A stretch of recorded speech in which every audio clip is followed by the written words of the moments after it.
என்னோட விவசாய நிலங்களே நீங்கள் வம்படியாக பிடுங்கிட்டீங்க, நாங்கள் கொடுக்க முடியாது, எங்கள் வாழ்வாதாரம் இதுதான் அப்படின்னு சொல்லி தான் அந்த மக்கள் போராடுறான். அது மட்டும் இல்லாமல் நீங்கள் திருப்பும் அந்த நிலத்தை அவங்ககிட்ட கொடுத்தீங்கன்னா, நிறைய பேர் வேற நிலம் வாங்கியிருப்பான், அந்த காசை பிள்ளைங்களுக்கு கல்யாணம் பண்ணியிருப்பாங்க, இல்லை 4 பேர் பிரிச்சுருப்பாங்க. அப்போ அந்த காசும் பெரும்பாலான விவசாயிகள்கிட்ட இருப்பதற்கான வாய்ப்பு இல்லை. ஆனால் இன்றைக்கி நீங்கள் அரசாங்கம் என்ன சொல்கிறீங்க, நாங்கள் அந்த நிலத்தை கொடுக்க மாட்டோம்னு அந்த விமான நிலையத்தை அங்கே வச்சிடலாமே, அந்த தண்ணி நீர்நிலைகளுக்கு ஏதாவது ஒரு ஆல்டர்னேட்டிவ் பண்ண முடியுமான்னு பார்த்துட்டு, அப்போது இந்த முடிவும் சரியான முடிவு இல்லை. வணக்கம்.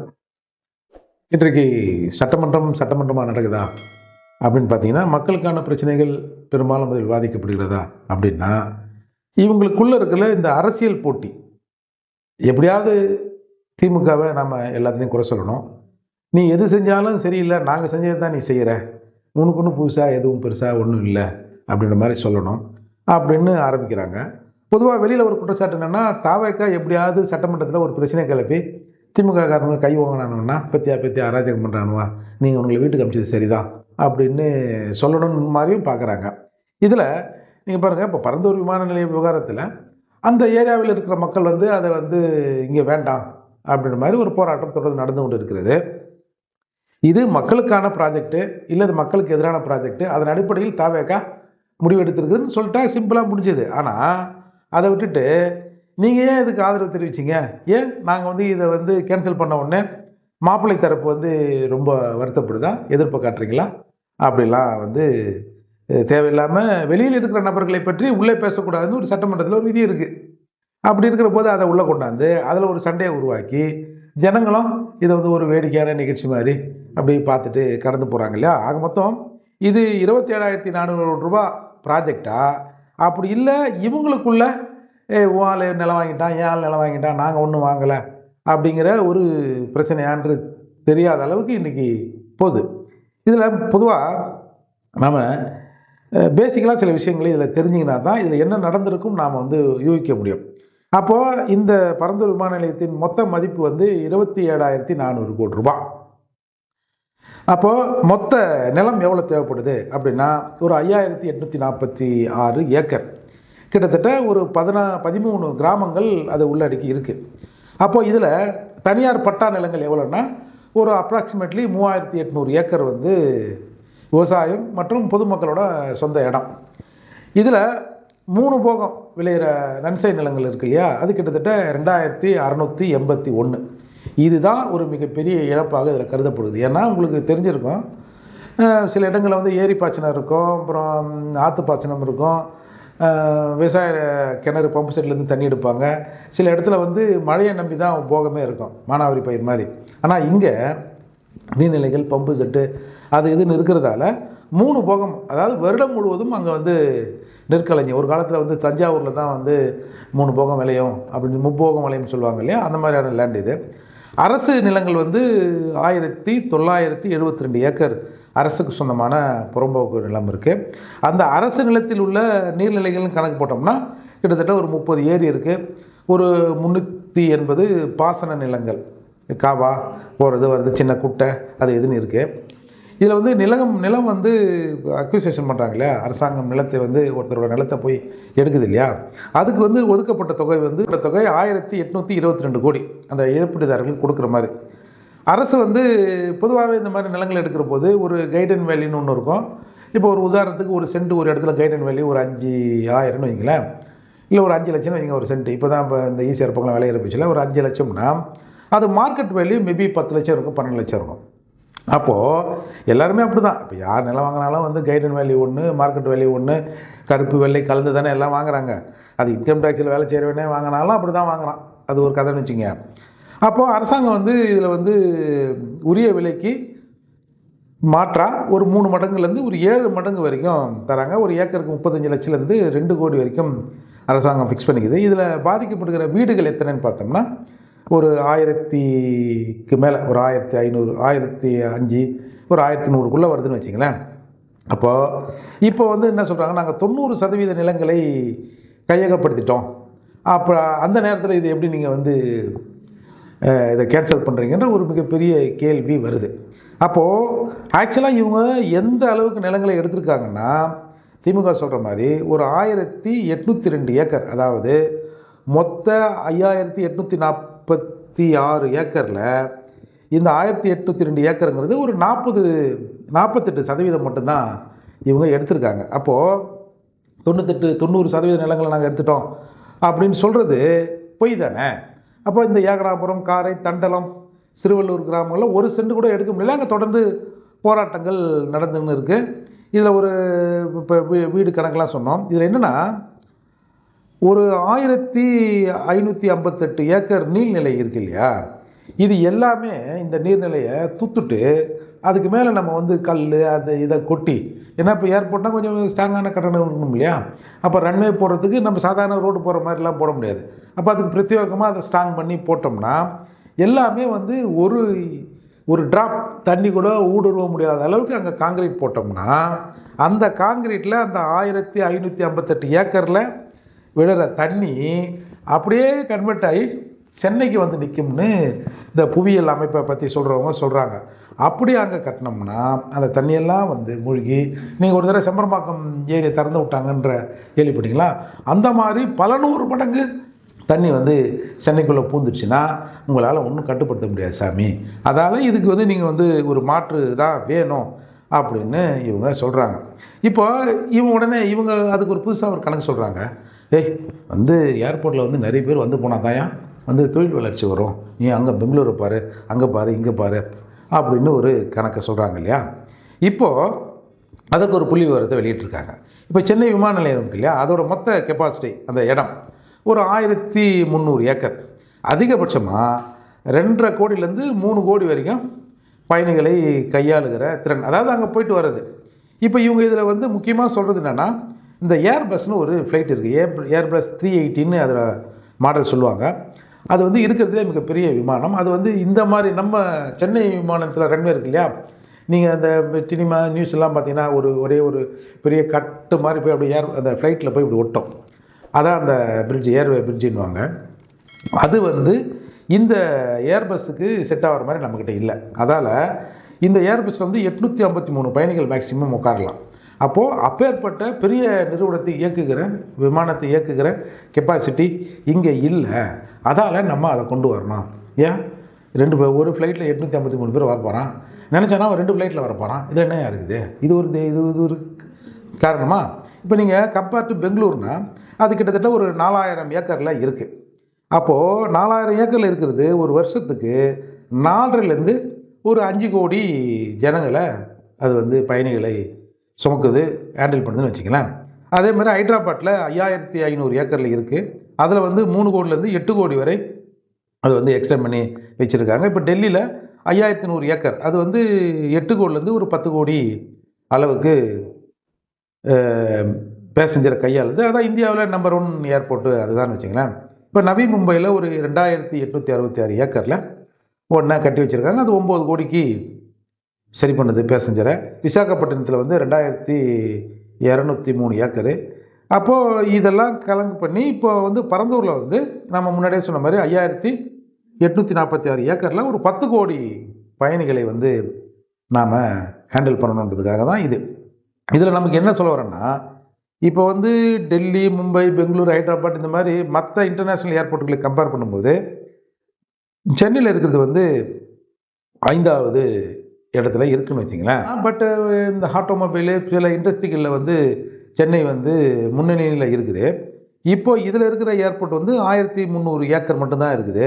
அதால் இதில் வந்து அந்த பெரிய ஏர்பஸ் வந்து வர முடியல, போக முடியல அப்படின்னு சொல்கிறாங்கல்ல. இப்போ நீங்கள் இந்த ஏர்போர்ட்டில் வந்து பயணிகள் போகிறாங்கல்ல, அவங்களுக்கு வந்து ஒரு யூடிஎஃப்னு ஒரு ஃபீஸ் வாங்குவாங்க. அதுக்கு ஒரு ஏர்போர்ட் மாறும், ஒரு 600 ரூபாயிலேருந்து ஒரு 1200 வரைக்கும் மாறும். அப்போது இப்படி நம்ம இந்த லிமிட் இருக்கு இல்லையா, ஒரு வேர்ல்டில் ஒரு ஸ்டாண்டர்டைஸ் இருக்குது. இந்த ஒரு 1200 ரூபாய்க்குள்ளே ஒரு பயணிகளை நம்ம வந்து கலெக்ட் பண்ணோம்னா அந்த விமான நிலையங்கள் வந்து உலகத்தரம் வாய்ந்த ஒரு ஸ்டேட்டஸில் வந்து அவங்களுக்கு வந்து வாய்ப்புகளை தரணும், ஃபெசிலிட்டிஸை தரணும் அப்படிலாம் இருக்குது. நம்ம அதுக்கு வாய்ப்பு கம்மியாக இருக்குன்றது தான் இப்போ இவங்க வைக்கிறாங்க. இப்போ வந்து நம்ம மீனம்பாக்கம் விமான நிலையம் வந்து ஒரு 3 கோடி பேரை வந்து ஹேண்டில் பண்ணுது. டெர்மினல் 3 இப்போ அது நிறைவு பண்ணாங்கன்னா அது வந்து இன்னொரு 3.5 கோடியாக மாறும். திருப்பி இப்போ இன்னொரு 5வது டெர்மினல் போடுறேன்னு சொல்கிறாங்க இல்லையா, அந்த டெர்மினல் போட்டாங்கன்னா அது வந்து ஒரு 5.5 கோடியாக வந்து கையாள முடியும். பெங்களூரு விமான நிலையத்தை விட வந்து 1 கோடி கூடுதலாகவே பயணிகள் வந்து மீனம்பாக்கம் விமான நிலையத்தில் கையாளல. அப்போ நீங்கள் மற்ற இடங்களில் வந்து கம்பேர் பண்ணுறீங்களா, அங்கே வந்து அவ்வளோ பேர் வராங்க, இங்கே எவ்வளோ பேர் வராங்கன்னா அந்த எண்ணிக்கையை நாம் இருக்கிற இந்த மீனம்பாக்கம் டெர்மினஸையே கொஞ்சம் வந்து விரிவாக்கம் பண்ணி நாம் வந்து அதை செஞ்சிடலாம் அப்படின்ற மாதிரியும் சொல்கிறாங்க. அப்போ இதுக்கு இங்கே இருக்கிற விமான நிலையத்தை கொஞ்சம் எக்ஸ்டெண்ட் பண்ணி, இல்லை நம்ம வந்து அந்த இராணுவ பகுதி இருக்கு இல்லையா, அவங்ககிட்ட கேட்டு வாங்கிட்டு அவங்களுக்கு ஏதாவது ஒரு மாற்று இடத்தை வந்து கொடுத்துட்டு கூட இங்கேருந்து எக்ஸ்டெண்ட் பண்ணோம்னா கொஞ்சம் செலவும் நமக்கு வந்து மிச்சமாகும். அதை போட்டுட்டு இவங்க வந்து இப்போ ஒரு 2281 ஏக்கர் வந்து 3 போகம் விளையிற நிலத்தையும் வந்து ஒரு 1558 நீர்நிலைகளையும் அழிச்சு தான் நான் வந்து இதில் வந்து கொண்டாந்து வைப்பேன் அப்படின்னு விற்கிறது தான் இதில் ஒரு சிக்கலான விஷயம். இது என்னன்னா, இப்போ இன்னொரு குற்றச்சாட்டை நீங்கள் வந்து தாவேக்கா தரப்பு எல்லாம் மாப்பிள்ளை தரப்பு ரொம்ப வருத்தப்படுறீங்க, கஷ்டப்படுறீங்கன்னாங்க இல்லையா. பொதுவாக நம்ம தமிழ்நாட்டில், எனக்கு தெரிஞ்ச வரை தமிழ்நாட்டில், மற்ற இடத்துல எப்படி நடக்குதுன்னு தெரியல, ஒரு ஹைவேஸ் ரோடு போடுறாங்கன்னு வச்சுங்களேன். அப்போ முதல்ல இது அரசாங்கம் திட்ட அறிக்கையை தயார் பண்ணுவான். திட்ட அறிக்கை யார் தயார் பண்ணுவா? அதிகாரிகள் தயார் பண்ணுறான் இல்லையா. அப்போ அவன் கரெக்டாக பண்ணுவான். இப்போ எங்கள் ஊரில் வந்து மகாலிபுரத்துலேருந்து ஒரு 2 பைபாஸ் ரோடு போடுறாங்க அப்படின்னோடனே அந்த ரோடு வந்து எங்கெங்கே வருது அப்படின்னு பார்த்துட்டு அந்த அட்ஜஸ்டன் சர்வே நம்பர் இருக்குது இல்லையா, அதாவது இந்த ரோட்டுக்கு ஃப்ரண்டேஜ் வர மாதிரி இருக்கிற அந்த சர்வே நம்பரில் புரோக்கருங்களை வச்சு இடத்த வாங்கிட்டு வரணும். அப்போ அவங்களுக்கு தெரியாது இல்லையா ஜனங்களுக்கு. இந்த திட்டம் வரதுக்கு முன்னாடி, நான் சொல்கிறது இந்த திட்டம் வருவதற்கு ஒரு 3-4 வருஷத்துக்கு முன்னாடியே இது நடக்கும். அப்போ யாரோ ஒரு எஜமா வந்து ஏதோ கட்ட போகிறாங்களா, ஏதோ கம்பெனி கட்டுறாங்களா, ஏதோ ஆசிரமம் கட்டுறாங்களா அப்படின்னு ஜனங்கள்லாம் வந்த வேலைக்கு நிலத்தை கொடுத்துருங்க. அப்போ இது எல்லாம் வாங்கிட்டு எல்லாம் முடிச்சிட்ட பிறகு அந்த ஸ்கீமை வந்து கவர்மெண்ட் அனௌன்ஸ் பண்ணும். அப்போ தான் இவங்களுக்கு தெரியும். இப்போ நீங்கள் உதாரணத்துக்கு இப்போ எங்கள் ஊர் மகாபலிபுரம், அந்த பூஞ்சேரி அடுத்து வந்து ஒரு அம்பாள் நகர் ஜங்ஷன் இருக்குங்க. அங்கெல்லாம் ஒரு காக்கா இருக்காருங்க. அப்போது திடீர்னு அங்கே வந்து பலர் வந்து நிலங்களை வாங்கினார்கள். குறிப்பாக திமுகவில் சேர்ந்த ஒரு 2-3 அமைச்சர்கள் நூற்றுக்கணக்கான ஏக்கர்களை அப்போ நிலத்தை வாங்கினாங்க. அப்போ ஒரு முக்கியமான குடும்பத்திலேருந்து கூட ஒருத்தர் வாங்கியிருக்கிறதாலும் சொல்கிறாங்கன்னு வச்சுங்களேன். அப்போ ஒரு பேச்சு அடிபட்டது. எதுக்கு வந்து இந்த ஒரு பொட்டக்காடு மாதிரி இருக்குது, ஒன்றும் இல்லை, இப்போ ஓஎம்ஆர்லேருந்து வர பஸ்ஸு அங்கே நின்று சும்மா தட்டு மாதிரி கல்பாக்கத்துக்கு போவோம். அதேமாதிரி ஈசிஆர்லேருந்து வர பஸ்ஸு மகாலிபுரத்தை தாண்டி பூஞ்சேரி வந்து லெஃப்ட்டு திரும்பி கல்பாக்கம் போகிறோம். அங்கே வந்து ஒரு பெருசாக எனக்கு தெரிஞ்சு ஒரே ஒரு டீ கடை, சாதாரணமாக ஒரு சின்ன டீ கடை இருக்கும். அதுக்கப்புறம் ஒரு ஒயின் ஷாப் வந்தது. அப்புறம் பார்த்தோம்னா டக்குன்னு எல்லா கடைகளும் வந்துடுச்சு. அவன் அந்த இடத்த வாங்கிட்டான், அந்த பக்கம் வாங்கிட்டான், இந்த பக்கம் வந்து லேஅவுட் போட்டாங்க. அப்போது இந்த திட்டமெல்லாம் இவர்களுக்கு முதல்ல சொல்கிறது யார்? அரசாங்க ரகசியங்களை வெளியிடக்கூடாதுன்னாலும் சில ஐஏஎஸ் அதிகாரிகள் வந்து இந்த வேலையை செய்கிறாங்க, அரசியல்வாதிகளும் செய்கிறாங்கன்னு வச்சுங்களேன். அதை பயன்படுத்தி தான் ஜி2 நிறுவனம் பல ஏக்கர் நிலங்களை அங்கே வந்து வளர்ச்சி போட்டுடுச்சு அப்படின்னு ஒரு குற்றச்சாட்டு. இது இயல்பாக இது நடக்கத்தான் செய்யும். இது எல்லா அரசாங்கத்திலும் இது நடக்கத்தான் செய்யும். அந்த மாதிரி அதால் இந்த ஜி2 நிறுவனம் வந்து எப்படியாவது கொஞ்சம் அதிக லாபம் கொழிக்கணுன்றதுக்காக, ஈட்டுன்றதுக்காக இந்த மாதிரி செஞ்சுட்டாங்கன்றது ஒரு பொருள் இருக்குன்னு வச்சுங்க. அதை தான் வந்து சட்டமன்றத்தில் நீங்கள் எல்லாம் ஏற்கனவே போட்ட ஸ்கெட்சு சீன் தானே அது அப்படின்னு பேசி இவங்க 2 பேருக்கும் வந்து தள்ளுமுள்ள ஆகிற கண்டிஷன் வந்துடுச்சு. இப்போ விஜய் அவர்களை பொறுத்தவரை வந்து எனக்கு தெரிஞ்சு விஜய் அவர்கள் முதலாக போன போராட்டம் அந்த போராட்டம் தான். நேரடியாக அங்கே போகக்கூடாதுன்னாங்க. ஒரு 8 கிலோமீட்டர் தள்ளி ஒரு கல்யாண மண்டபத்தில் ஜனங்களை வர வச்சு, இவரோட பாலிசியாக தானே பாதிக்கப்பட்டோடனே வந்து வீட்டுக்கு கூப்பிட்டு ஆறுதல் தானே சொன்னார். அது வந்து அந்த மாதிரி கூப்பிட்டு சொன்னாங்க. பட் எனிவே வந்து அதை வந்து அவர் இன்றைக்கி கேன்சல் பண்ணிட்டார். இதில் இப்போ வந்து நாங்கள் ஒரு இடத்த நாங்கள் பார்த்துருக்கோம் அப்படின்னு சொல்கிறாங்க. இது வந்து நம்ம சோழிங்கநல்லூர், படாலம், பன்னூர் இந்த மாதிரி நிறைய இடத்துல வந்து ஏற்கனவே வந்து ஆய்வு பண்ணி தான் இறுதியாக பரந்தூர் கொடுத்தாங்கன்னு வச்சுங்க. எனக்கு தெரிஞ்சு வந்து ஒரு ஒரு ஒரு 3000-4000 ஏக்கர் நிலங்கள் வந்து இந்த சென்னை சுற்றுவட்டார பகுதியில் ஒரு 100-150 கிலோமீட்டரில் எங்கேயும் இருக்கிற மாதிரி எனக்கு தெரியல. ஒரே ஒரு இடத்துல இருக்குது.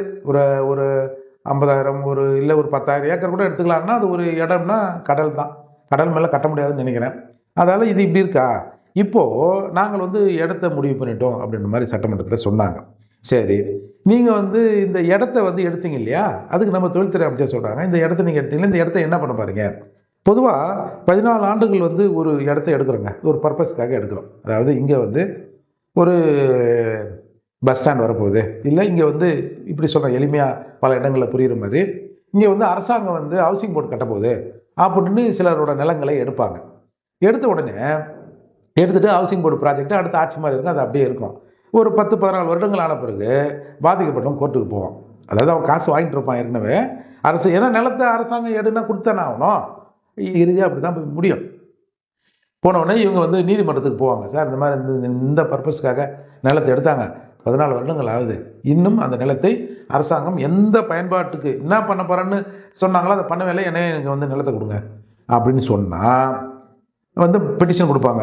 அதுக்கப்புறம் பெட்டிஷன் கொடுத்தோடனே நேராக கோர்ட்டுக்கு போவாங்க. கோர்ட்டுக்கு போனால் கோர்ட் என்ன சொல்ல, நீங்கள் வந்து அந்த ஹவுசிங் போர்டு நிறுவனத்துக்கு ஒரு 4 வீக்ஸ் இல்லை 8 வீக்ஸ் டைம் கொடுத்து நீங்கள் இந்த மனுவை பரிசீலனை பண்ணுங்கள் அப்படின்னு சொல்லலாம். அப்போ வீம்புனால அங்கே இருக்கிற அதிகாரிகள் மேல்முறையிட்டு போவான். சிலர் என்ன பண்ணுவான், சரி கோர்ட் ஆர்டர் கொடுத்துருக்குது இல்லை, வந்து இது இப்போ எவ்வளோ வந்து கைடன் வேல்யூ எவ்வளோ, மார்க்கெட் வேல்யூ எவ்வளோ, அது 10 வருஷத்துக்கு முன்னாடி எடுத்தது, 10-14 வருஷத்துக்கு முன்னாடி எடுத்தது இல்லை, இப்போ எவ்வளோ ஆயிருக்குன்னு பார்த்துட்டு அதை ஒரு பர்சன்டேஜ் போட்டு அதை கரெக்ட் பண்ணி அவங்களுக்கு வந்து அந்த என்ஓசியை கொடுத்து திரும்பவும் எவ்வாறுக்கான நிலம் எடுக்கப்பட்டதோ அவங்ககிட்ட அந்த நிலம் வந்துடும். இதுதான் ஃபார்மாலிட்டின்னு வச்சுங்களேன்.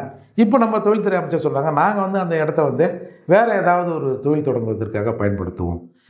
என்னோட விவசாய நிலங்களே நீங்கள் வந்து வம்படியாக பிடிங்கிட்டீங்க, நாங்கள் கொடுக்க முடியாது, எங்கள் வாழ்வாதாரம் இதுதான் அப்படின்னு சொல்லி தான் அந்த மக்கள் போராடுறான். அது மட்டும் இல்லாமல் நீங்கள் திருப்பும் அந்த நிலத்தை அவங்ககிட்ட கொடுத்தீங்கன்னா நிறைய பேர் வந்து வேற நிலம் வாங்கியிருப்பாங்க, அந்த காசை பிள்ளைங்களுக்கு கல்யாணம் பண்ணியிருப்பாங்க, 4 பேர் பிரிச்சுருப்பாங்க. அப்போ அந்த காசும் பெரும்பாலான விவசாயிகள்கிட்ட இருப்பதற்கான வாய்ப்பு இல்லை. ஆனால் இன்றைக்கி நீங்கள் அரசாங்கம் என்ன சொல்கிறீங்க, நாங்கள் அந்த நிலத்தை கொடுக்க மாட்டோம்னு அந்த விமான நிலையத்தை அங்கே வச்சிடலாமே, அந்த தண்ணி நீர்நிலைகளுக்கு ஏதாவது ஒரு ஆல்டர்னேட்டிவ் பண்ண முடியுமான்னு பார்த்துட்டு, அப்போது இந்த முடிவும் சரியான முடிவு இல்லை. இப்போது ஃபைனலாக இது எப்படி வந்து நிற்குதுன்னா, பெரும் முதலீடுகளை ஒரு தரப்பு, ஏற்கனவே இருந்த தரப்பு அங்கே செஞ்சு அடுத்த கட்டத்தெல்லாம் வாங்கி வச்சுருக்குறாங்க. அதில் ஒரு 2-3 முக்கிய நபர்கள் பேரும் அடிப்படுது. ஆனால் பலர் சொல்கிற மாதிரி ஸ்டாலின் அவர்கள் உளுந்தை கிராமத்தில் அவர் வந்து ஒரு பெரிய பண்ணை வீடு நிலங்கள்லாம் வச்சுருக்காரு, அதுக்கும் இதுக்கும் எந்த கனெக்ஷன் இல்லை. ஏன்னா இந்த பரந்தூர் விமான நிலையம் அமைப்பதிலிருந்து அந்த உளுந்தைங்கிறது கிட்டத்தட்ட ஒரு 33 கிலோமீட்டர் தள்ளி வருது. அதாவது இதுக்கும் அதுக்கும் சம்மந்தம் இல்லை, அதை வேணால் அரசியலுக்கு வேணால் பயன்படுத்திக்கலாம். இப்போது திமுக ஒரு மூவ் பண்ண போவதாக நமக்கு தெரிய வருது. அது என்னென்னா, இவங்க நீதிமன்றத்தை நாட போகிறாங்க. நாடி அதில் வந்து சில நிலம் கொடுத்தாங்க இல்லையா, அவங்களும் கோ பெட்டிஷனராக சேர்ந்து ஆமாம் விமான நிலையம் வரதுக்கு நாங்கள் ஒன்றும் அப்ஜெக்ஷன் இல்லை அப்படின்னு நீதிமன்றத்தை நாடப்போகிறதாகவும் அதற்கான அந்த அடிப்படை வேலையெல்லாம் செய்ய போகிறாங்களாம். அதுக்கு மேபி தடை கொடுத்தாலும் ஆச்சரியப்படுறதுக்கு இல்லை. இப்படி இருக்கிற சூழ்நிலையில் இப்போ மக்கள் வந்து பாதிக்கப்படுறாங்கிறதுக்காக விஜய் ஏதோ ஒரு நல்ல முடிவு, அவரோட ஒரு வாக்குறுதிக்காக அதை பண்ணிட்டாரு. இதில் வந்து எந்த சிக்கலும் வராமல், எடுத்த முடிவில் எந்த சிக்கலும் வராமல் பார்த்து கொள்ள வேண்டியது அரசாங்கத்தின் கடமை. விமான நிலையங்கள் என்பது நாகரிக வளர்ச்சி வளர தொழில் வளர்ச்சி வளர வேணும் தான். ஆனால் கஞ்சி குடிக்கிறத அழிச்சிட்டு அப்புறம் கப்பல் ஓட்டுற விமானம் ஓட்டங்கிறது அது ஏற்புடையதல்ல. எனவே அரசாங்கம் ஒரு நல்ல தீர்க்கமான முடிவை பாதிக்கப்பட்ட ஒரு பக்கம் நிற்கணும்னு நான் கேட்டுக்கிறேன். நன்றி.